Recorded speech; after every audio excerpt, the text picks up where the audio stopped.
Samahan niyo ako at silipin niyo kung gaano kaganda ang resort na to. Hi!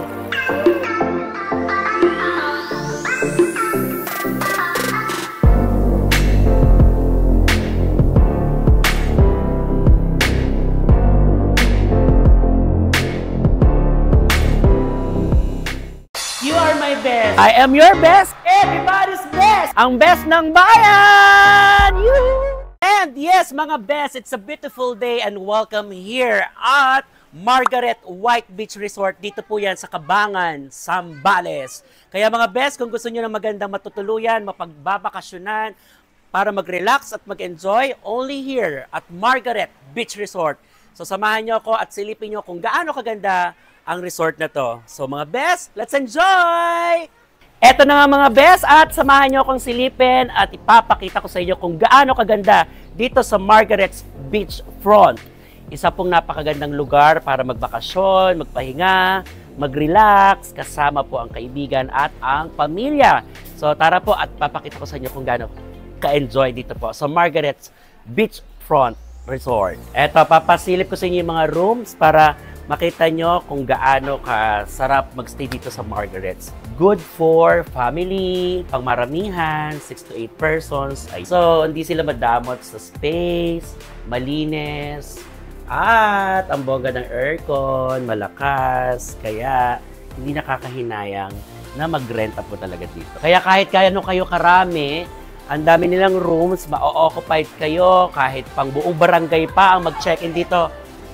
Pangako, hindi kayo magsisisi. And sa bungad pa lang nakita nyo naman kung gaano nakaganda yung area papunta doon sa dagat, di ba? Ayun yung mga rooms kabilaan. And plus, meron silang function room dito na kung saan pwede kayo mag-lunch, mag-dinner, or dito kayo tumambay, magkwentuhan, magtsikahan, or kahit anong gusto nyo gawin. Kaya bongga ang Margaret's.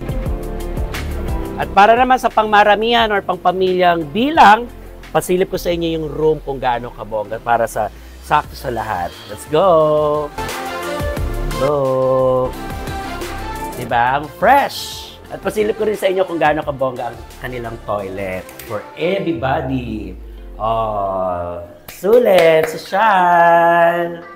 At alam niyo ba kung anong bongga pa dito sa Margaret's? Dahil meron silang sariling kitchen for everybody na kung saan pwede kayo magluto at sagot na po nila yun, ha? Libre ang gamit, libre ang gasol, wala na kayong iintindihin. Ang dadalhin nyo na lang po yung lulutuin ninyo. Kaya napakasarap talagang pumunta dito sa Margaret's Beachfront.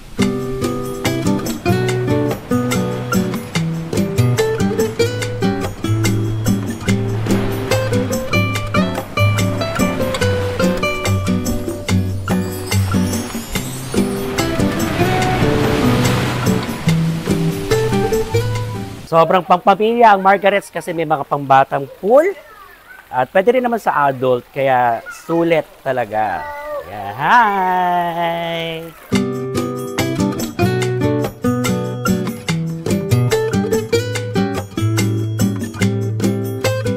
Ito na yung pinakabongga dahil pagkatapos ng poolside, nasa harapan lang ang napakabonggang dagat na kung saan kayo pwede mag-enjoy at mag-swimming.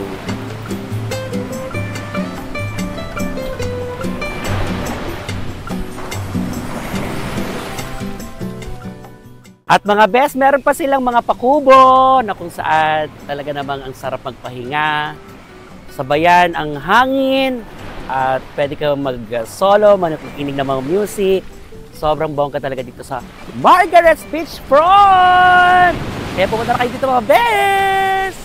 Ito pa ang bongga mga best sa Margaret's. Nakita nyo naman meron silang free function na space para sa lahat ng gusto ng ganap, ng tambayan, ng pangmaramihan. Libre po yan, walang bayad. Kaya bongga talaga ang Margaret. At alam nyo ba, napakababait na mga staff dito sa Margaret's at ang gaganda nila, di ba? Yes! And take note, wala silang mga amoy. Yeah, it's a lunch time with the family, yay! Lunchtime. Yeah, makikita kayo sa universe.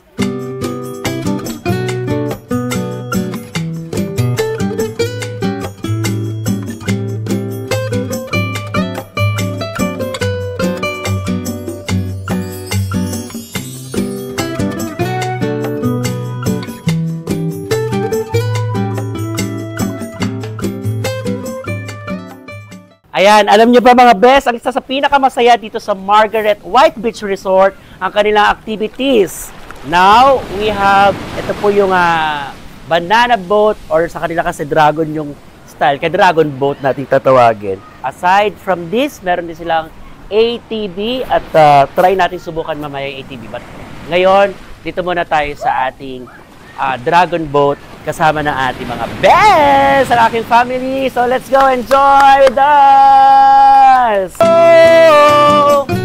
go everybody! Dragon boat! Yan na! Yan na, let's go!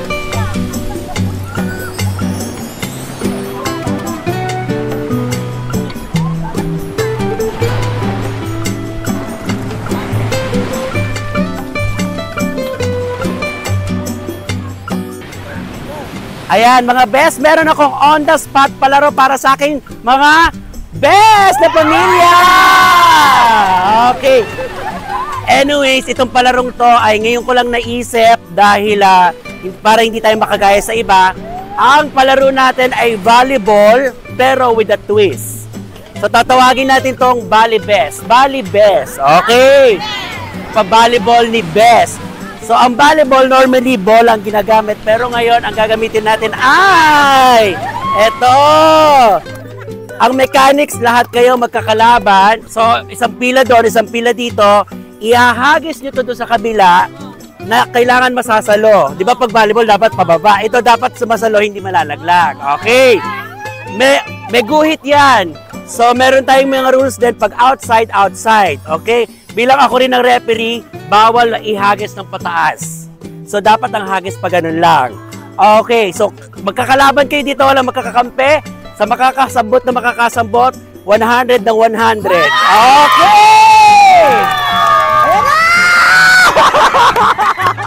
Ayan na! Nakakanainahan na yung bakla! Ready, get set, go! Ah! Nakaka-1,000 na siya!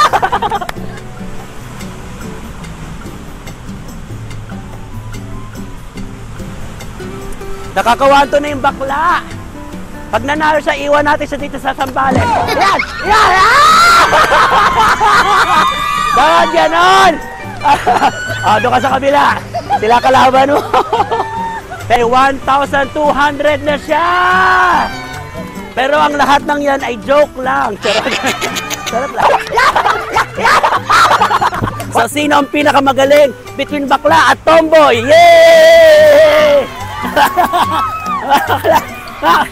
Cheer! Yeah! Yeah! Yeah! Okay! Hagis! Yeah! Yeah! Tama yan! Tama yan! Yan! Yan! Yan! Ah!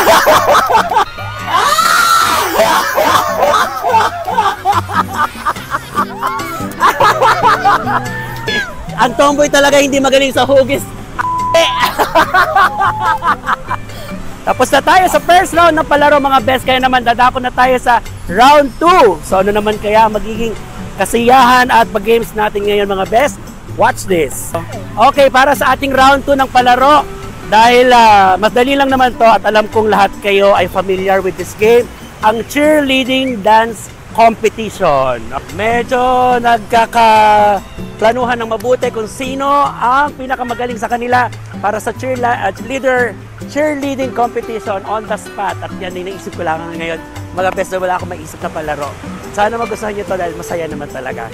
So, hintayin natin kung paano at ano pinrepare ng group na to at ng susunod na group. Go mga best! Enjoy watching!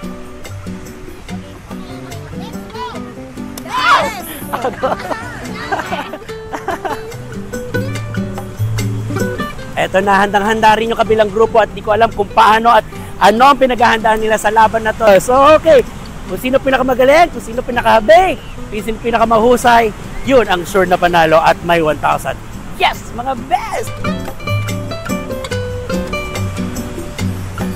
Eto na nga at handang-handa na ang ating Group 1. Panoorin natin kung sino pinakamagaling at pinakamahusay at nakaisip na mabilis sa magandang Best ng Bayan, Best Cheerleading Competition. Let's go! Are you ready, Best ng Bayan?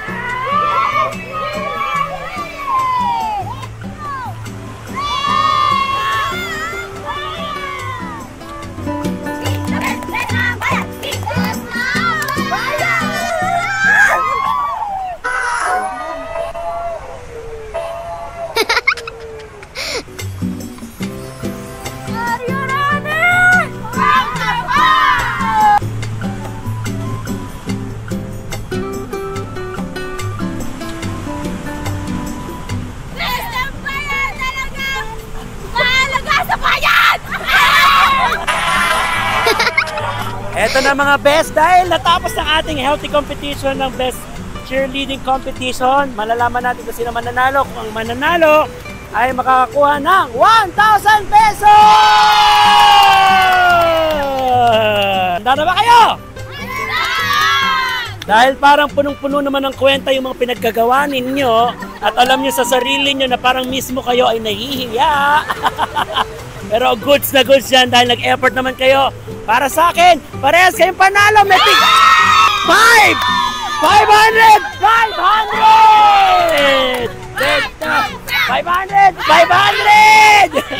1 more time! Sigaw na! Best ng Bayan! Best ng Bayan!